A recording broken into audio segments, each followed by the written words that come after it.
Everyone for our lunch and learn today. I'm going to go ahead. My name is Jay Sandifer. I do the sales here at BrightBuilt. I'm typically the first person you talk to until you sign a contract with us. So today we're going to chat a little bit about finding land and what that looks like and financing that. So I'm going to go ahead and allow Julia Bassett-Sherwin to introduce herself, and then we're going to go through a few of the other presenters here and then jump right in. Julia? Thank you, Ryan. Julia Bassett-Sherwin. I'm a green broker and realtor with Coldwell Banker Realty. I have been licensed as a broker since 2005. I've been a green broker since 2011. Today, I co-chair the Sustainability Advisory Group of the Greater Portland Board of Realtors. I'm on the board of the Greater Portland Board of Realtors and also a director of the Maine Association of Realtors. So very happy to be here today. Excellent. Kim, do you want to go ahead and introduce yourself? You're on mute, Kim. Sorry about that. Wanted to make sure there was no noise behind. I'm Kim Nason. I'm with Machias Savings Bank. I oversee all the residential mortgage lenders within our state, and very excited to be here in collaboration with our other lending partner to discuss land. Thanks, Kim. And we'll go ahead and allow Scott and Amy to introduce themselves. Thank you, Jay. Hi, everybody. My name is Scott Serapis. I am essentially Kim's counterpart at Androscoggin Bank. So I'm the sales manager here and oversee the sales function for the loan officers at our bank. And hello, everyone. I'm Amy Torrey. I'm a mortgage loan officer at Androscoggin Bank, covering really all of Maine, but particularly Greater Portland and here in the Mid-Coast. I'm so happy to be here. Thanks for having us. Ryan, you want to jump in here and let everyone know what you're up to? Yep, Ryan McCachran. I'm the owner of Maker Construction.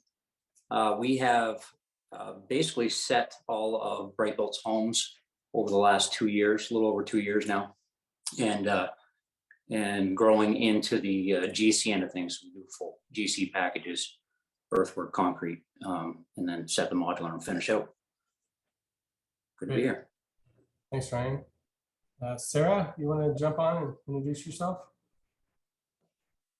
Hi, everyone. I am Sarah Cooper, and I work for BrightBuilt in operations and marketing. Now we're over to Parlin. All right, I'm Parlin Meyer. I'm director of BrightBuilt Home. Been with BrightBuilt since its very inception back in 2013, and really excited about this webinar today and sharing all of the excellent expertise we have on this panel with all of you. So thank you for joining us today. Excellent. Now I think we're going to share some slides. We're going to have Julie go through the initial part of this presentation, and then we'll have a couple more and we'll jump into some questions. So again, if you have questions, there's a Q&A tab. Go ahead and put them in there. If you sent them in previously, we have those, and we're going to go over quite a few of them. So Julia, do you want to take it away? Thank you, Jay. Sorry, I got you mixed up with Ryan there for a moment. That's my first slide has some symbols that I want to point out to everybody. I, like I said, became a green broker in 2011, and I am very excited that all of you are here today. You are interested in one of the coolest building products on the market for energy efficiency and sustainability. So I want to thank Parlin and Sarah for inviting me.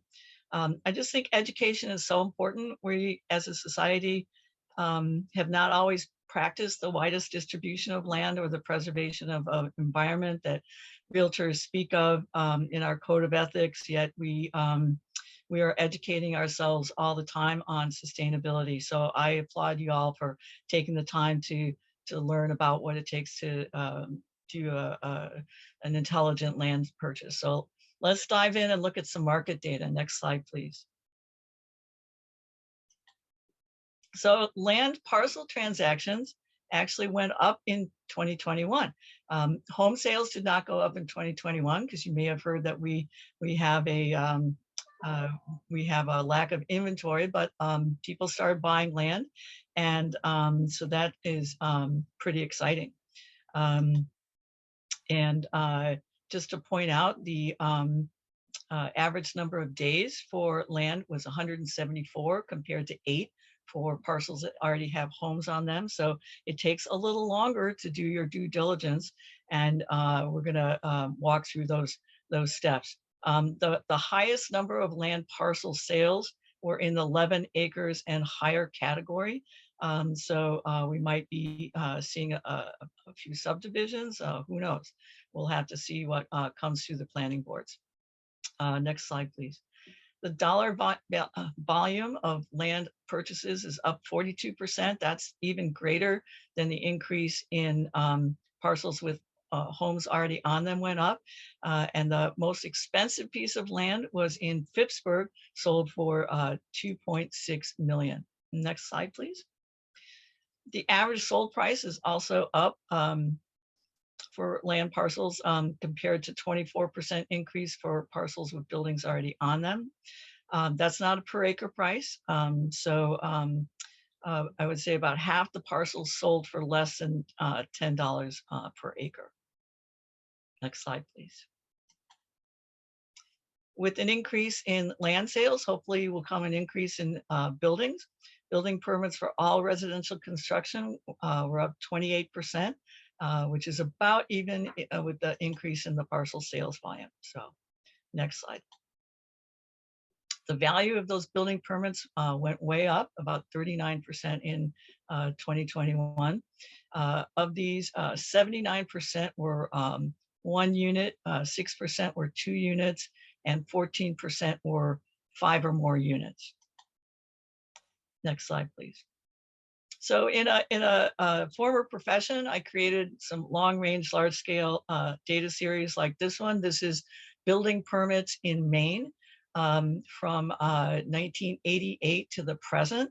And I just want to point out some things to give you the context of how building permits have evolved over time. So in this kind of a graph, the gray bands are recessions. So you have in 1990, the savings and loan situation, right after 2000, the dot-com bubble. You'll see that the savings and loan situation really tanked sales, went down from about 8,500 to about 3,500, and then gradually over a period of years, built itself back up, didn't really blink at the dot-com bubble. In 2005 and 6, was back to its height of about 8,500 here in Maine. And then during the subprime mortgage situation, went down to the under 3,000, did a dead cat bounce with the first time home buyer tax credit, and then hit bottom at about 250, and has been working its way up ever since. I know that a lot of people like to think that this is another bubble.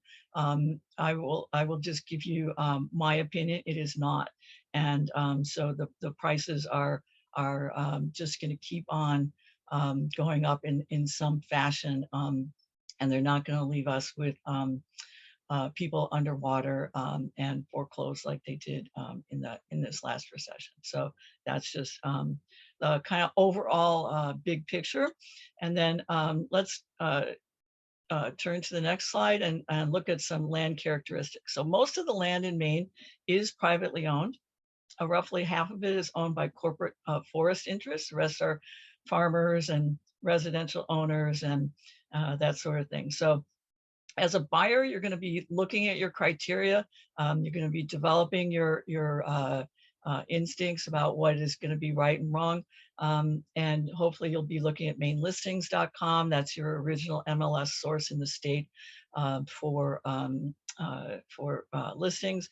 And you'll contact hopefully a buyer agent who will listen to what you're looking for and help you hone in on the property that is right for you. Now, you may think of land as a blank canvas that you can create your own landscape with, but actually Mother Nature has already painted an ecosystem there. And so you're going to want to take advantage of some of the things that are available in Maine like this chart here that was made with a program called Beginning with Habitat. It's a program from the Maine Department of Fisheries and Wildlife, and it's specifically designed to help you orient yourself with what's going on in this parcel of land, which you can't tell from an aerial photo. And it could be really hard for you to even be able to tell if you walk the land, depending on what's going on. You can find it at maine.gov/MEGIS/maps/ I'll put a list of all the resources that you might want into the chat. And so for example, I can't use my pointer on this because I'm not running the slides, but right about in the middle of the slide is my house. And you can see that it's in an area where there are interesting and rare wildlife and plants, but it's not in a wetlands, it's not in a resource protection zone, and does abut a great pond, and it also abuts a town forest, so it's conservation land. And so that's the kind of thing that you can do with these GIS maps. It's very helpful to be able to know what's around you and what could be attractive, like next to conservation land, or not attractive, like in the middle of a wetland. So those are things that you can do before you ever get to looking at making an offer on a property. Next slide, please. So once you've figured out that you have something that you think you can work with, you're going to get your buyer agent to help you figure out what to offer, do some comps for you, like an appraiser would do, so that you can make a good offer. And then you're going to work with architects, general contractors, subcontractors, the town, code enforcement, maybe the planning office, and exercise your own intelligence as a buyer to walk through this process. Next slide, please. So can we go one more slide? Thanks. Okay, so first thing is you're going to check with the local experts, the people in town that know what's going on with that lot. And you and your realtor are maybe even have to reach out to state officials, depending on the situation, but you're going to make sure that you know what's going on. Is there a subdivision plan next to that? Is there an industrial complex being planned? What have other people been saying about that area? And take advantage of all those people in the town that know what's going on. Next slide. You're going to look at the zoning very carefully. Can you do what you want to do on that piece of land or not? If you're planning to purchase something that the zoning does not include what you plan to do, you're going to have to get a letter of possible variance from the town. I don't think you would get a variance, but you're going to have to see what they might be able to do about what you want to do, and maybe allow it in advance in some kind of letter. Next slide. So slope and ledge, really hard to gauge from an aerial map. And even on the ground, if the vegetation is dense, it might be hard to see. Ledge is tough to spot, except if there's outcroppings.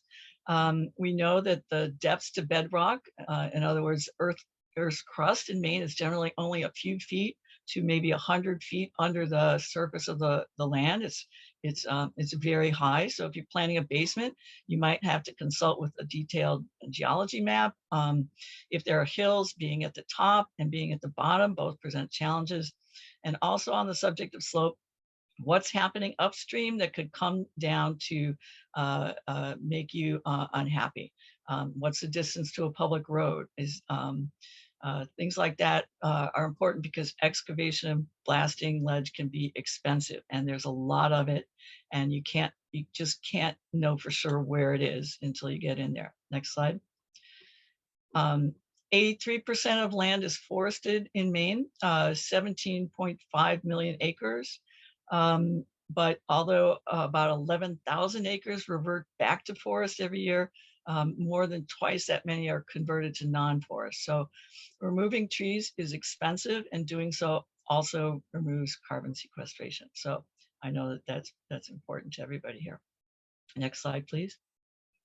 One of the other considerations that you're going to want to make is where the property is with respect to water bodies. About 13.5% of Maine is lakes, ponds, rivers, and streams of the land area. So that leaves between the forest and the water, it leaves just 3.5% of open land. Really, I mean, everybody wants to have a water view, but it's not necessarily always a good idea or always possible. So next slide, please. On top of the landmass, superimpose something called wetlands. And that's the symbol for wetlands on a topographical survey. Depending on the time of year, it might not be apparent that there's wetlands. Cattails and other things are clues, but a lot of times the wetlands dry up. About 25% of Maine land is wetlands. The vast majority is freshwater wetlands, but some are tidal or coastal wetlands, wherein freshwater comes down and then it mixes with ocean tidal water and creates a brackish environment that is a very unique ecosystem, and also increasingly aids our flood resilience because it is able to capture and soak up so much water. Next slide, please. Elevation and floodplain is a big deal. It's getting bigger. If the elevation of the land you're looking at, which again, you can't tell by looking at it on a map, there are elevation maps, so you'll find at that site that I just told you about. Anyway, the elevation of the land is not above the 100-year floodplain, and the building isn't above at least 1 foot above that. You're going to have a problem. Water draining away from your foundation is a really important thing. If you have to put in a sump pump from the get-go, that's going to be expensive, and just don't go there. Next slide, please. So again, my house just above the orange print there is not in the flood zone, at least for now. And that's going to be something that you're going to want to look at, and you'll find that there are tools to do that, but it's always a good idea just to double check what your determination is, or your brokers with the town that it's in, because they are more experienced at it than you are. Next slide. And the last thing is general compatibility. You don't necessarily want to be the smallest or the largest, or in a neighborhood of towering apartment buildings, or abutting an industrial park or an amusement park or a strip mall. Just think about, can you walk your dog? Can you access places on foot that you might want to access? Those are some, or you may just want to be out in the middle of nowhere, make your own trails. But think about what it is you want to do, and can you do it there? And are you going to feel like you're in the right place? Next slide, please. It's smart to pay people to do some tests for you during this due diligence period. Soil tests are cheap. You can get a free kit from UMaine.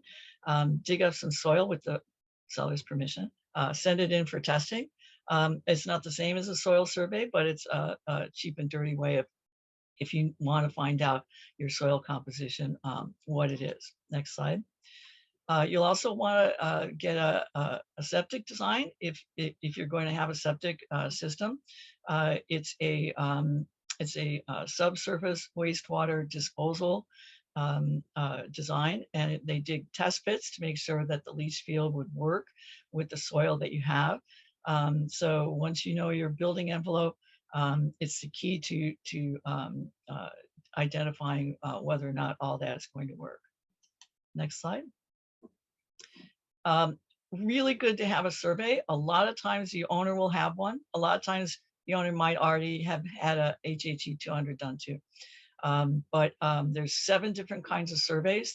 The kind that my colleagues on this call are going to order for you is typically going to be a boundary survey. If there's any buildings on the property, they'll get another type of survey that identifies where the buildings are. But you can go further than that. You can get a ALTA survey. It's more comprehensive. If you're going to do a subdivision, there's surveys for that. And so they're just really helpful to understand what's going on by somebody who knows how to look at stuff and translate it for you. Next slide.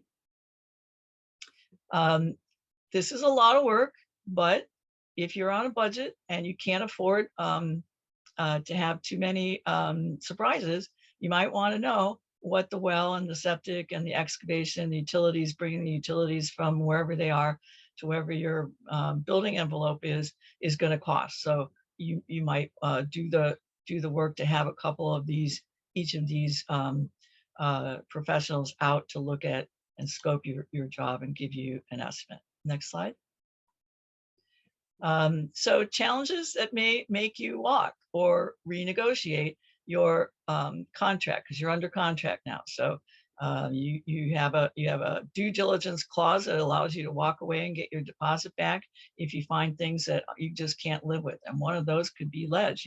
You still may not find it, but if you do, and you find that it's just cost prohibitive to blast it all out of there, you might have to move on. Same thing with the DEP. The DEP, remember, they're the folks that shut down the CMP corridor. They are very nice to deal with. They're very helpful, but if you cross them, you're going to have a lot of problems. So make sure that you're within the bounds of what they need to happen with whatever your plan is.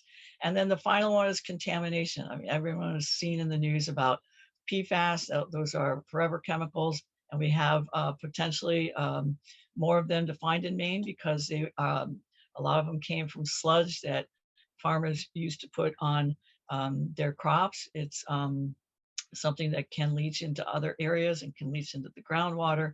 And so if you find that you want to test for that and you find that there is any of that, that would definitely be something that would be probably non-negotiable because we don't know how to eliminate it at this point. And last slide. So shoreland zoning. I know a lot of you have asked about shoreland zoning. And I just want to say that it's very complicated set of rules. We have the 4th longest coastal shoreline in the country, and if you're within 250 feet of a pond, a non-forested freshwater wetland that's 10 acres or larger, any river with a watershed of at least 25 square miles, all coastal wetlands, all tidal waters, and all land areas within 75 feet of certain streams. Now, if that's not enough, and that's just the beginning, that's just where the shoreland zone is.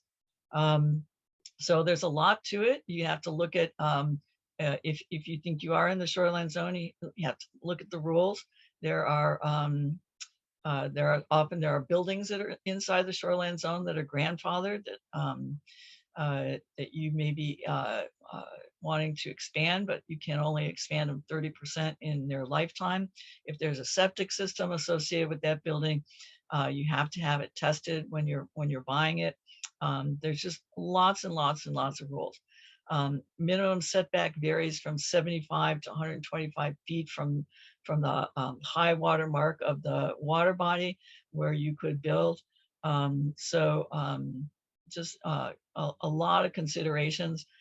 There is a book about it that I've given you the reference for, and you can read it. And if you get nervous about it, this will help you sleep at night. So in conclusion, researching land can be fun and worthwhile. It's definitely preferable to the alternative, which is not knowing what you're buying. There's a lot of people out there that can help you, and a lot of resources available, which, like I said, I'll put in the chat. But I just want to say thanks again for having me, and I look forward to answering any questions. Julia, thanks for explaining those considerations, and I think it's a great reason for contacting your local broker and realtor to understand what's happening in general regions and in local areas. So they're the experts in that area, so reach out to them and use them as a resource.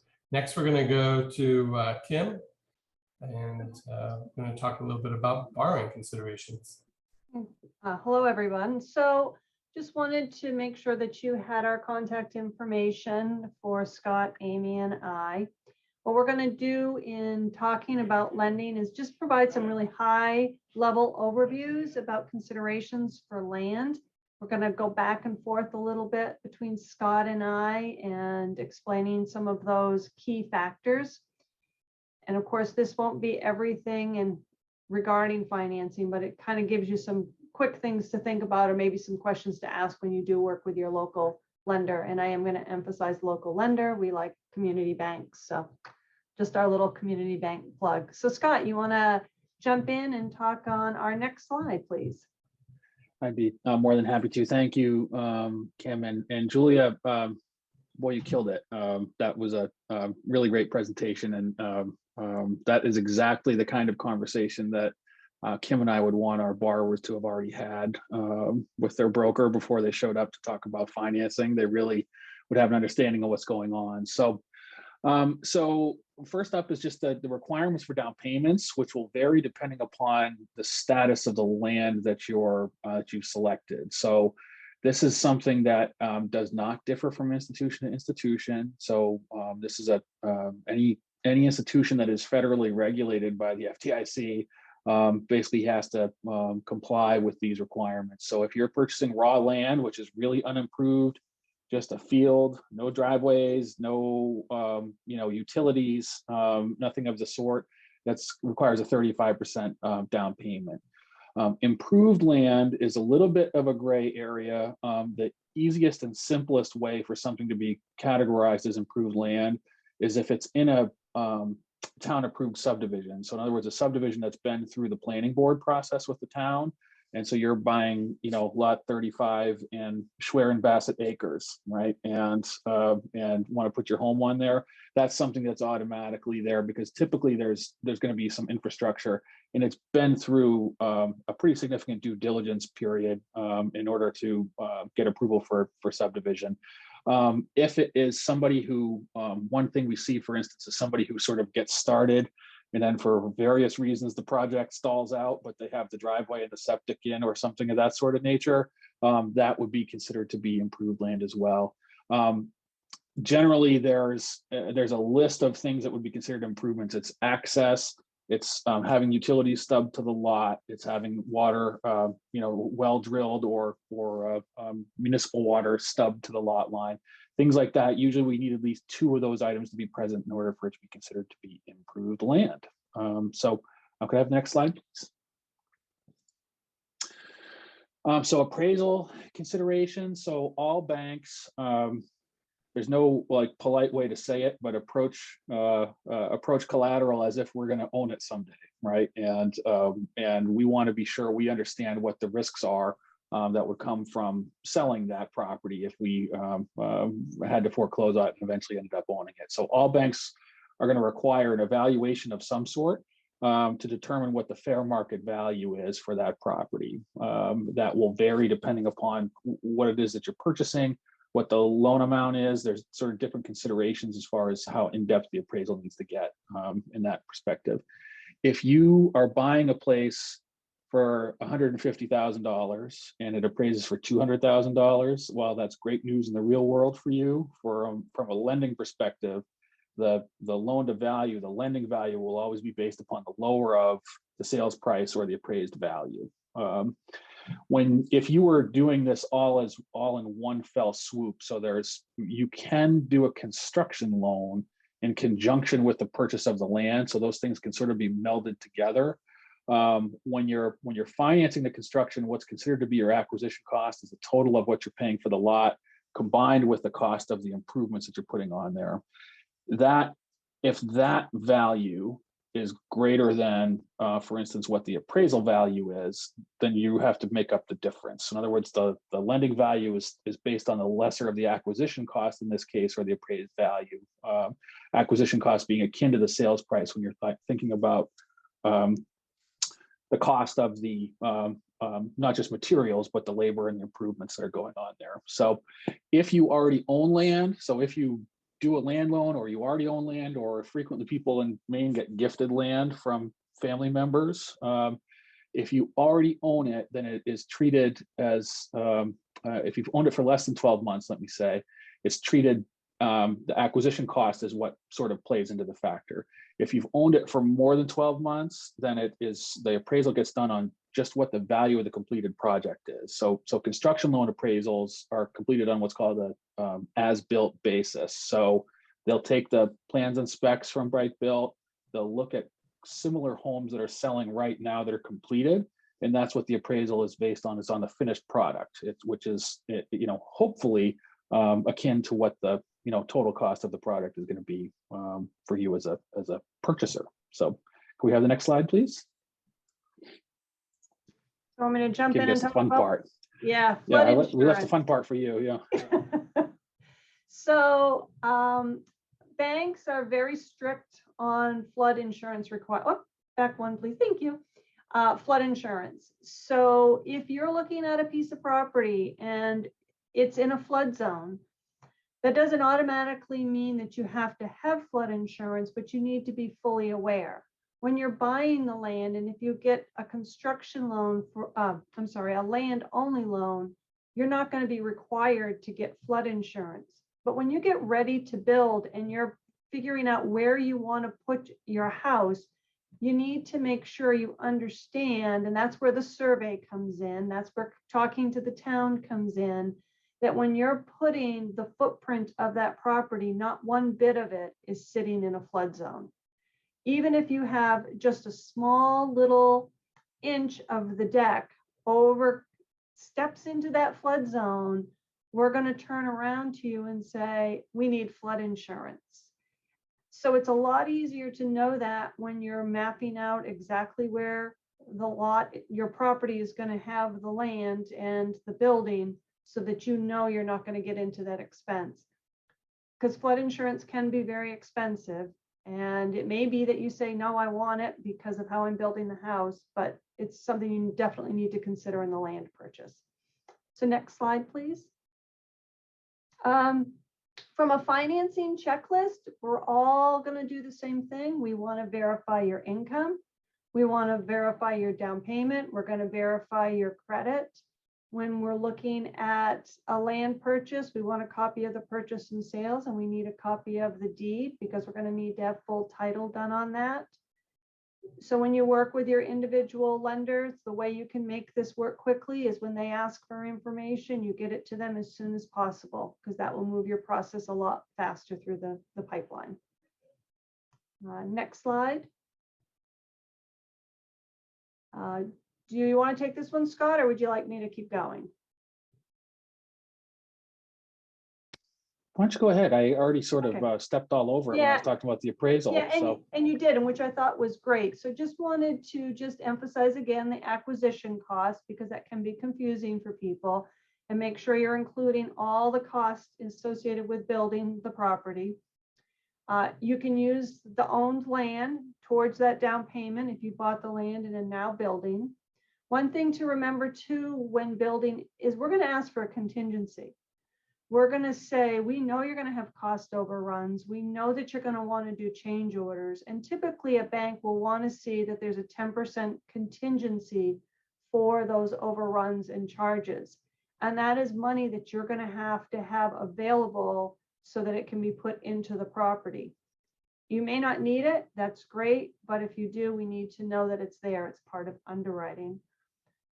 Recommend that you look for a construction loan that offers you a one-time close. So you have 12 months of interest only. That's typical. Every institution can be a little different, where you are advancing funds to pay the builder, and you just pay interest only on those money you had advanced. And then at the end of that period of 12 months, you would automatically flip into principal and interest payments. So next slide. And I'll let you take the benefits, Scott, of a local community bank. I'm happy to, and that's one of the reasons I'm glad you're here too, Kim. It's a lot easier to toot not only my own horn, I suppose, right? But generally speaking, somebody with the name bank in their name is typically, savings into our bank are the places that are going to be interested in doing land loans to begin with. Most of the larger, national institutions don't even engage in land lending. It's a bit specialized.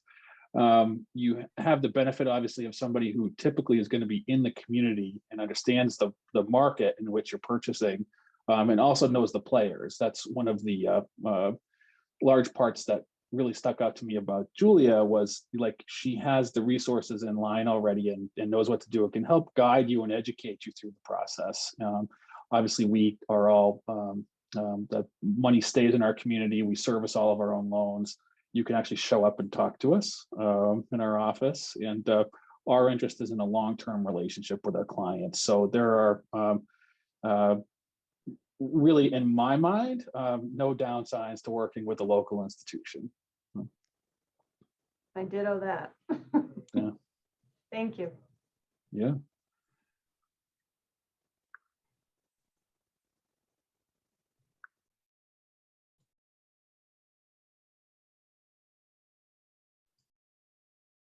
So who's up next?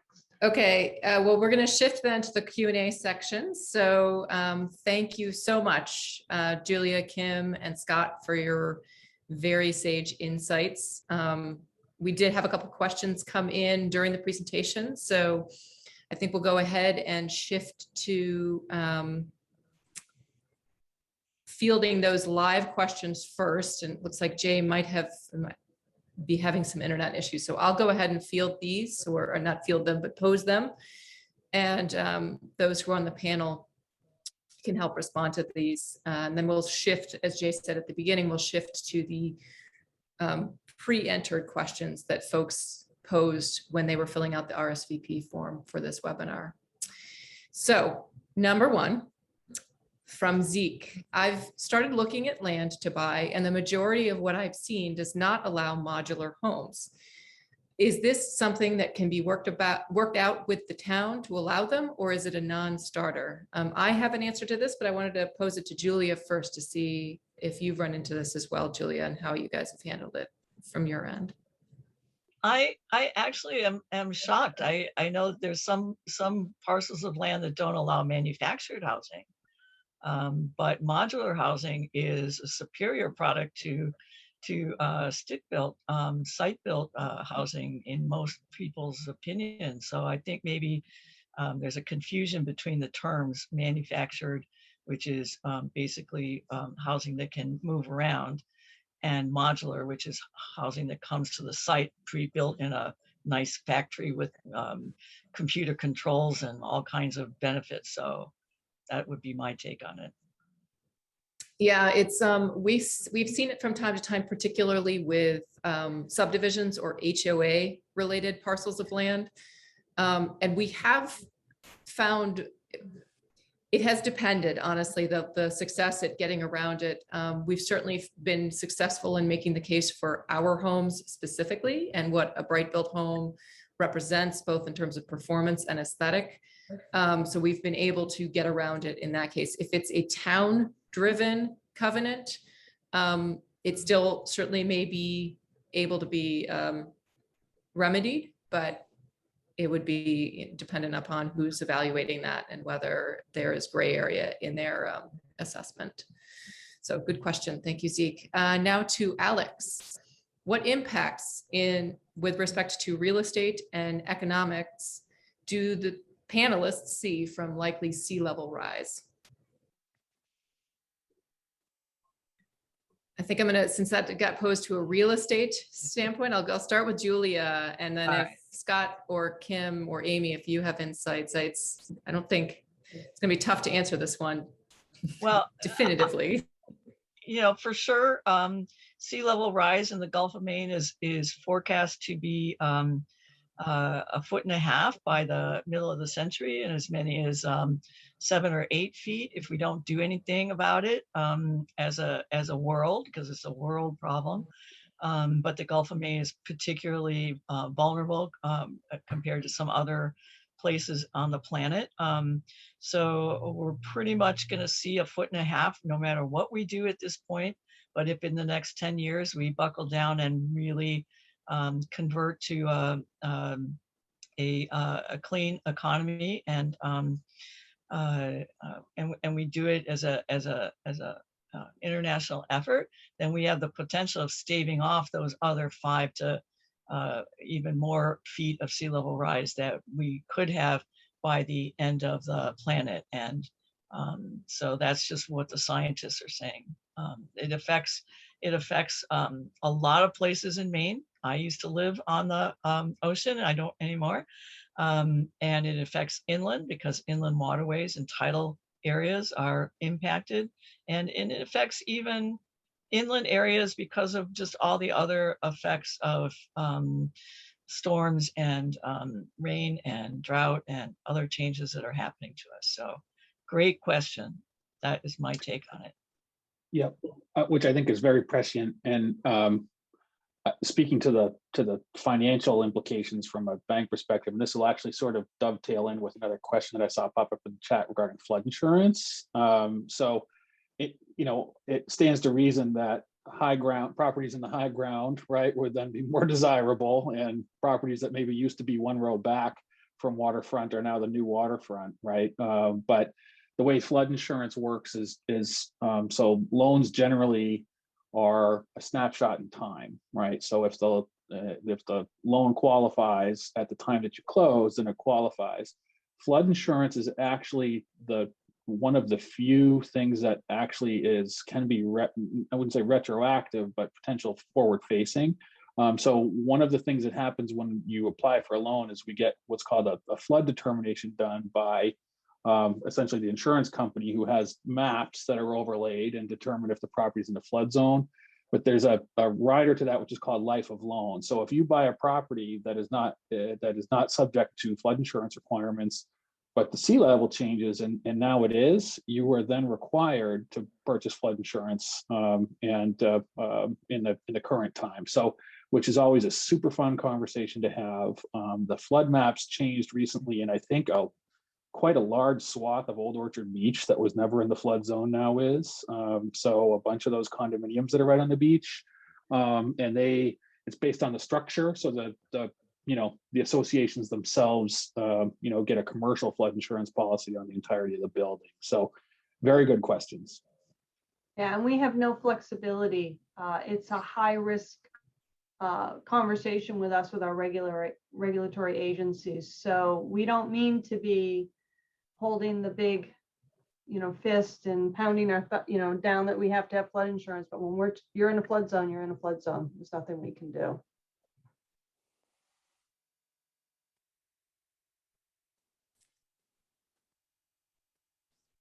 Do you want to jump in, Jay, with one? Well, apparently my internet in Yarmouth went down, so I apologize. I left there for a second. I think when I'm talking to folks, a lot of their concerns are around site work, because that's a big variable when we're building. So maybe Parlin and Ryan could speak to, what type of site work, such as grading, excavation, and foundations included in project scope. That can maybe be what Parlin answers. And what Ryan can come in and talk specifically about maybe what people should be budgeting for preparing a piece of raw land.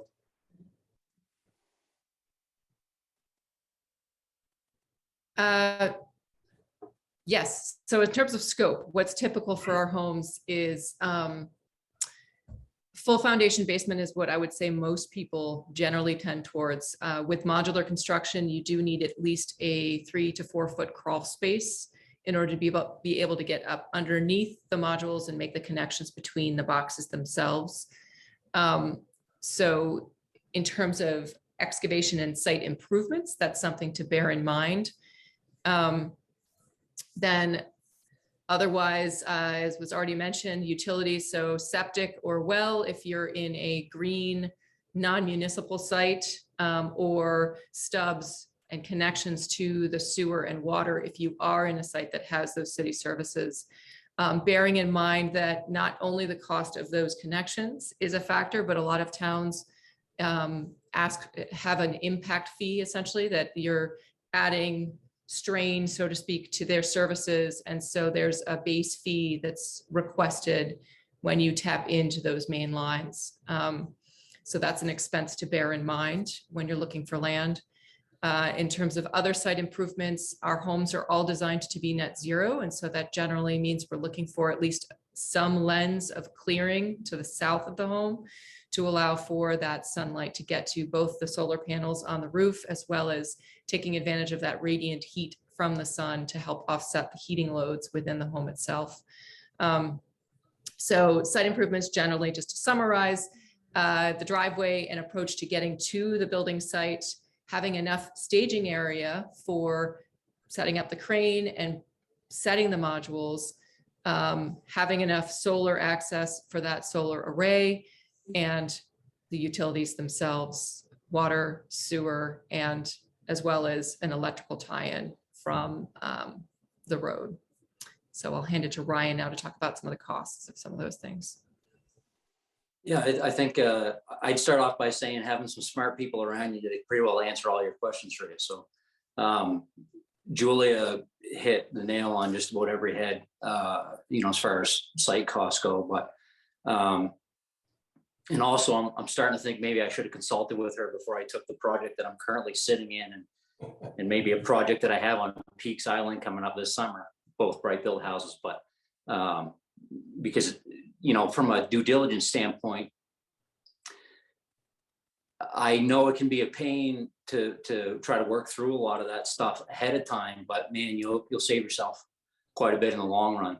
And I'll give you some examples on it. I don't want to give you all the horror stories because obviously, things can be, you can build just about anywhere. Obviously, it's just comes down to cost and that kind of stuff. But the site I'm sitting on here is a ledge site in Greenwood, Maine, and we knew we were going to find ledge, but we found ledge in the center of the basement, probably in the worst spot.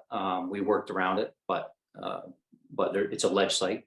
Probably worse than that, though, we have 2,000-foot deep wells, one barely producing water and the other one not producing water. So quick phone calls to your local well company. Any of the well companies, they can get on the main geological websites and find out what's in the area for existing wells adjacent to, and that doesn't always help you, by the way, because you can find water in one spot and go 10 feet away and not find it there. So case in point, our neighbors here, they're about 200 feet away, and they've got a 200-foot well that's got 30 gallons per minute, which is plenty of water, and we've got 1,000 feet without anything. So there's still variables, but a quick phone call can save you a lot of hassles from that perspective.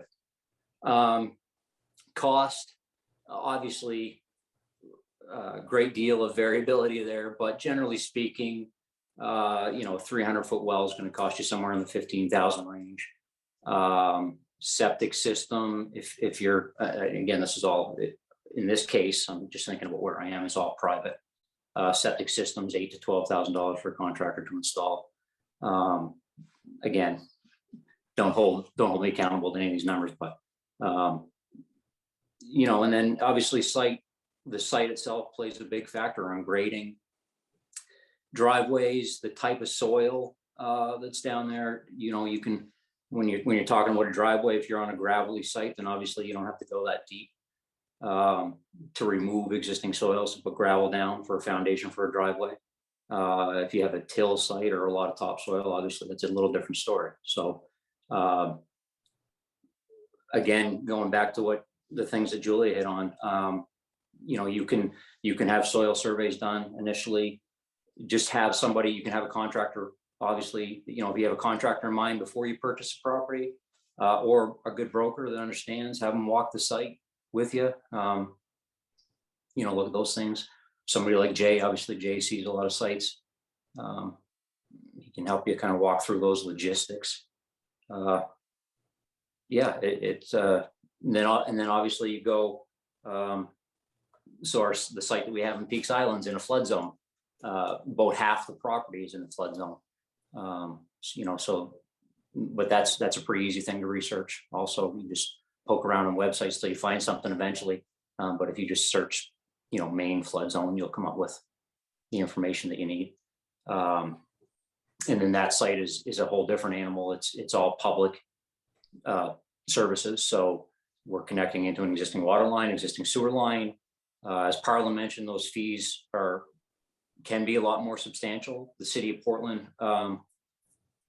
obviously its infrastructure has got to be paid for some way, shape, or form. So you've got an impact fee of probably $2,000 to $2,500 just to make the connection, not to make the connection, but as a permit. And then from a permit perspective, you know, I'm sitting in rural Greenwood, Maine right now, and it was a $500 total permits all in. And again, the Peaks Island job is more like a $10,000 permit situation. So the town obviously can play a huge factor in initial costs, the things that you have to do along the way. So a lot of variables, but get somebody that knows, you know, and don't make assumptions, because the assumptions will get you. Ryan, another question I get often, I'll pose to you for now, is also because we're building these with modules, is accessing the site with the crane and so on. Can you speak maybe to what you've seen as maybe a minimum requirement for that type of thing, or challenges around that? Yeah, obviously, you know, I saw quite a few questions regarding paved versus not paved. We've set a lot of modulars down gravel roads. The current site that I'm on is a gravel, it's a HOA type situation, but it's a gravel private road. It was actually one of the best accesses that we've had, because it's a wide, basically, it looks like an old wide gravel logging road. We had plenty of staging space to put a box on the road before we set it the day before. Most of the issues that you'll have, obviously you need a stable ground to drive on. So it's got to be, you know, a firm gravel road and driveway. We just about every road or driveway that we do or put in or work around is filter fabric, 2 feet of gravel, and then basically you can do whatever you need, and then you can put some surface gravel on later on to clean it up after the project's over, or pave it. But most of it has to do with grade as in slope of the road. This road's about a 7% grade that we're on, and that was about the max of what we wanted to move around to backing the box back into the site that I didn't anticipate, but it had to do with the steepness of the road. And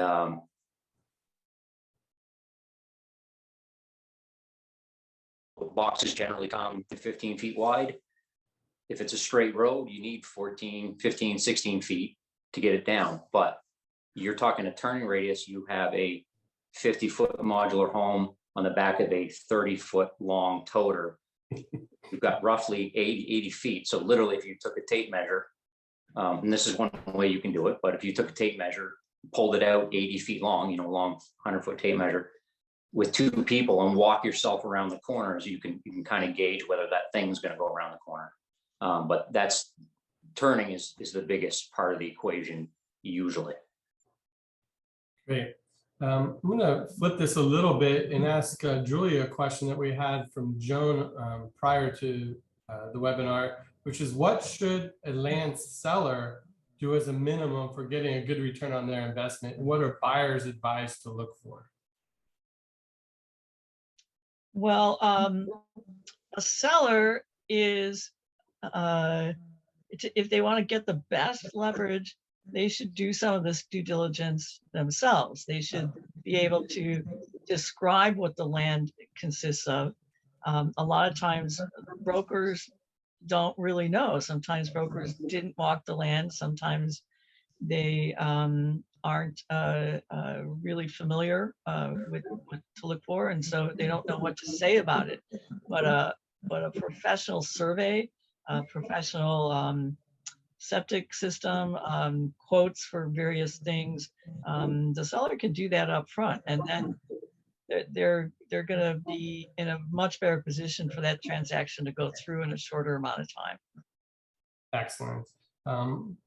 Now to our banker folks, can you please explain the difference in the various types of construction loans and what you see most leveraged here in Maine?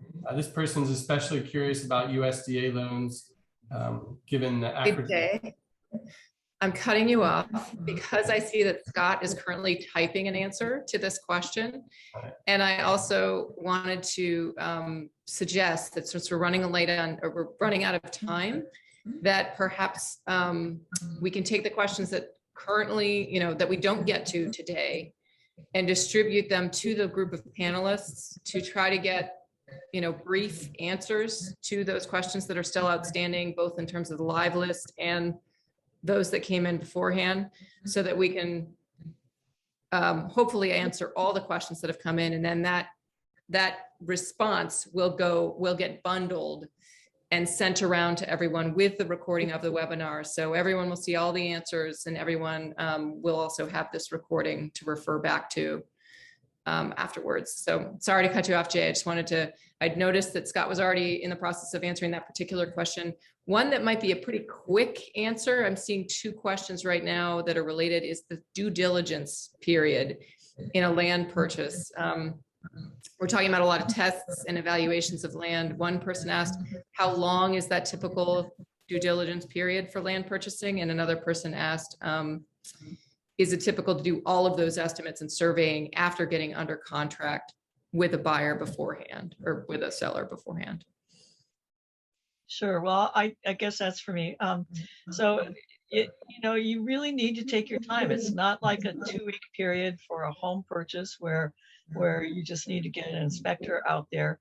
And it's not as if maybe anything is really known about the property. So if you're starting from scratch, give yourself enough time. And if the seller won't accept that, then don't be pressured into making a decision, because once the contract and once the due diligence period expires and you don't get an extension, then you're moving forward with that contract whether you got your answers or not.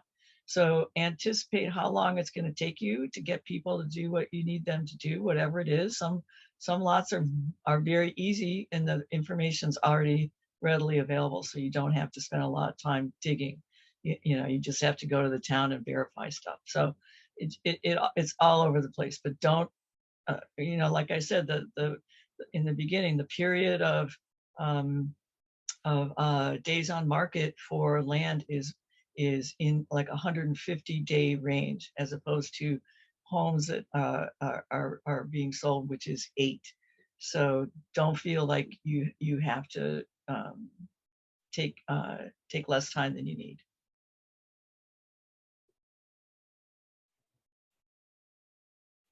Great. We are approaching an hour for this webinar, so I think at this point maybe we'll shut it down and do what Parlin suggested, and we'll get some answers out to you folks in the near future here. One thing I do want to say is that BrightBuilt does build from Maine to Virginia, so it is quite a wide swath, and we're happy to answer questions based upon any of that. But also, I think this webinar pointed out one thing: is surround yourself with a good team. And whether that's the realtor, that's the person who's going to be writing your loan, and that's BrightBuilt who's going to be designing your home and implementing it through the process, as well as a terrific GC. So we really appreciate all these folks on the screen here giving their time and talent, and we appreciate everyone sitting on with us, and we look forward to the next one. Thanks, guys.